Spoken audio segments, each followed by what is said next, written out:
Prime Minister meets family of Sir David Amess amid calls for justice and economic concerns. Later today, the Prime Minister is set to meet with the family of Sir David Amess, the late Member of Parliament who dedicated 40 years of service to the House of Commons and the nation.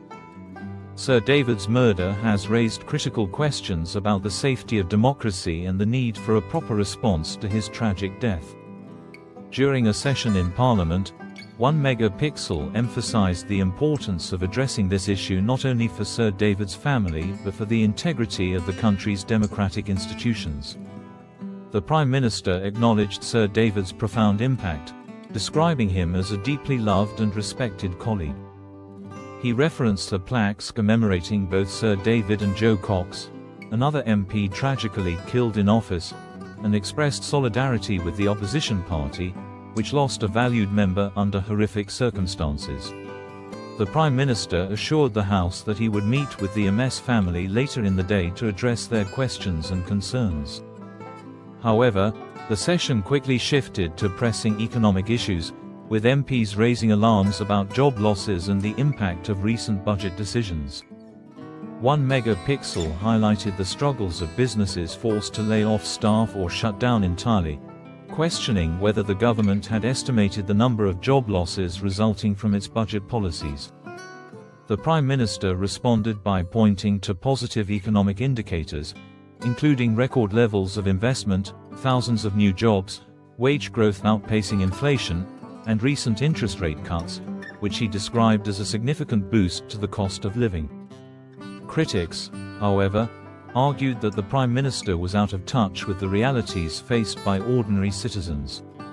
They cited rising inflation, estimated job losses ranging from 130,000 to 300,000, and the burden of tax increases on various sectors of the economy. Nurseries, for example, are reportedly increasing fees due to the government's so-called jobs tax, placing additional strain on working families already struggling to make ends meet. The Prime Minister defended his policies, emphasizing the importance of addressing the £22 billion fiscal deficit left by the previous administration and the necessity of tough but responsible budget measures. The debate also touched on rising council tax bills, with 1 Megapixel accusing the government of breaking its promise to freeze rates. The Prime Minister countered by highlighting instances where his administration had rejected excessive council tax hikes proposed by local authorities, including a 15% increase in Hampshire and a 25% proposal in Windsor and Maidenhead. He argued that his government was taking the right steps to stabilize the economy and put the country on a better path.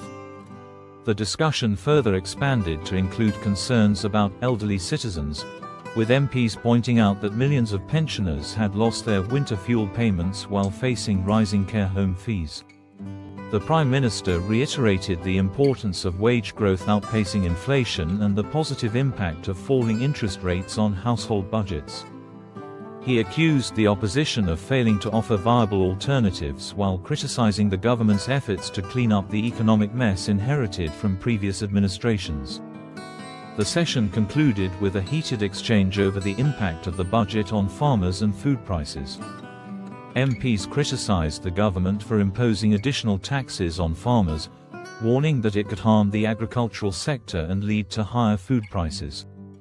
The Prime Minister defended the budget, highlighting a record £5 billion investment in farming over the next 2 years and a roadmap for sustainable agriculture that has been welcomed by many in the industry.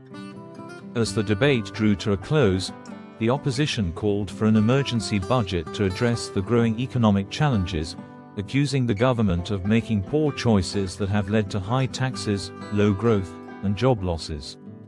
The Prime Minister dismissed these claims, pointing to the opposition's own economic record, including high inflation and a controversial mini-budget that he argued had damaged the country's credibility. The session underscored the deep divisions over economic policy and the urgent need for solutions to address the challenges facing businesses, families, and vulnerable groups across the country. With an emergency budget reportedly on the horizon, the government faces mounting pressure to deliver meaningful relief and restore public confidence.